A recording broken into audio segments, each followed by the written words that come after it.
Hi, it's Liz here. The Wondrous Wreath bundle has been a huge success this season, but there have been a few questions that have come up about it, about how to cut it out and how to stamp it and to get everything to line up.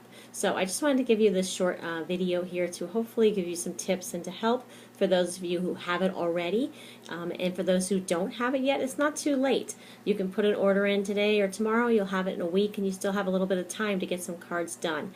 So let me just give you those tips and see if that helps you out. So this is the stamp set, and then there are framelits to go with it to cut out through the big shot.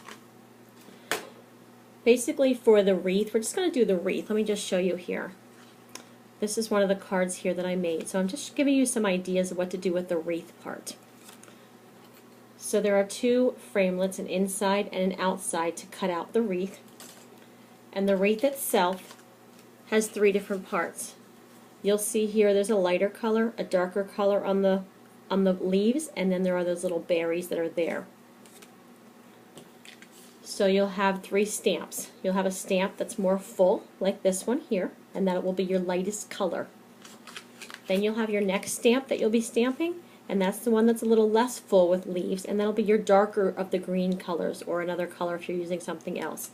And then you have these little dots, and that will go last, and that will be your berries. So when you stamp, you'll be stamping the more full leaves first, then the ones that are a little sparse next, and then you'll be doing your berries third. When I did mine, I actually took the inner wreath, and I put that on my cardstock and ran it through the big shot and cut out the center first. Then I went ahead and did the first layer of the leaves, and that I did next. And then next I will do the sparse leaves on top of that, and then the berries last.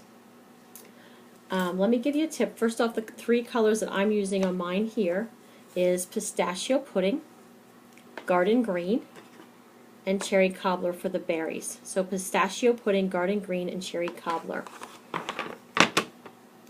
Let me give you a tip also. Again, I said to take the smallest wreath, cut that out first. Then go ahead and do your stamping. Once all of your three layers of stamping are done, then you're going to put the outer framelit on top and run that through your big shot and cut that out. What's nice about these is each of the stamps and the framelits have a little tab right here on the top.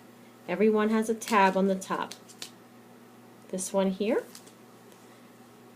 And then if you can see here, the little stamp has a tab on the top too. Those tabs will not get stamped on your paper, but they're to give you a placement idea. If you always stamp them so that the tab is on the top, and then when you go ahead with the framelit, you put the framelit with the tab on the top too, and then you'll have a better chance of everything lining up. So you always want to make sure that your tab is going straight up.